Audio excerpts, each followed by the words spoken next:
భారత మాజీ ప్రధానమంత్రి డాక్టర్ మన్మోహన్ సింగ్ గారి మృతి పట్ల సంతాప ప్రతిపాదన గౌరవ ముఖ్యమంత్రి గారు.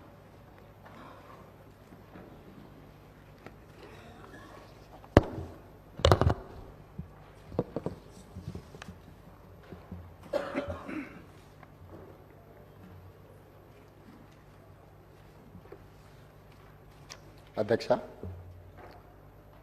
భారత మాజీ ప్రధానమంత్రి డాక్టర్ మన్మోహన్ సింగ్ గారి మృతి పట్ల ఈ సభ తన తీవ్ర సంతాపాన్ని వ్యక్తం చేస్తుంది. శోకార్తులైన వారి కుటుంబ సభ్యులకు ప్రగాఢ సానుభూతి తెలియజేస్తుంది. అంతర్జాతీయ ప్రఖ్యాతికి పొందిన ఆర్థికవేత్త డాక్టర్ మన్మోహన్ సింగ్ గారు భారతదేశానికి తన విశిష్టమైన సేవలను అందించారు.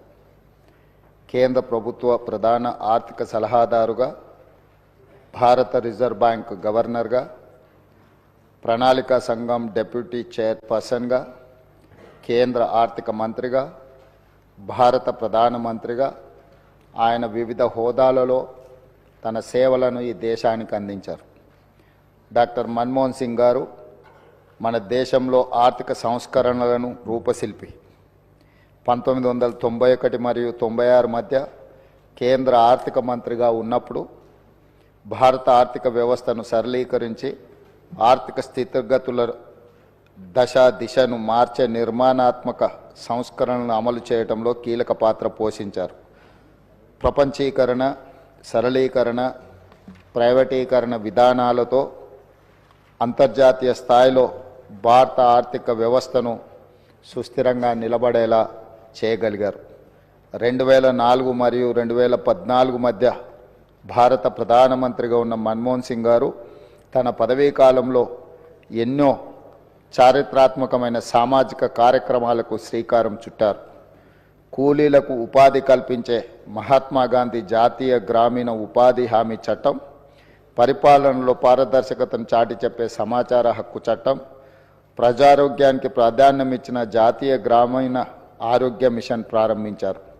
అందరికీ ఆధార్ కార్డు లాంటి సామాజిక విప్లవాత్మక కార్యక్రమాలను ఆయన హయాంలోనే మొదలయ్యాయి. 4 కోట్ల తెలంగాణ రాష్ట్ర ప్రజలు డాక్టర్ మన్మోహన్ సింగ్ గారికి ఎంతో రుణపడి ఉన్నారు. ఆయన ప్రధానమంత్రిగా ఉన్నప్పుడే తెలంగాణ రాష్ట్ర ఏర్పాటుకు మార్గం సుగమమైంది.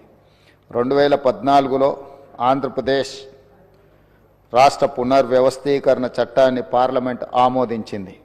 ఎన్నో ఏండ్ల పోరాటం ఫలించి తెలంగాణ రాష్ట్రం ఏర్పడింది. మన్మోహన్ సింగ్ గారు మన దేశానికి, ముఖ్యంగా తెలంగాణకు చేసిన సేవలకు ఈ సభ అపారమైన కృతజ్ఞతలను తెలియజేస్తుంది.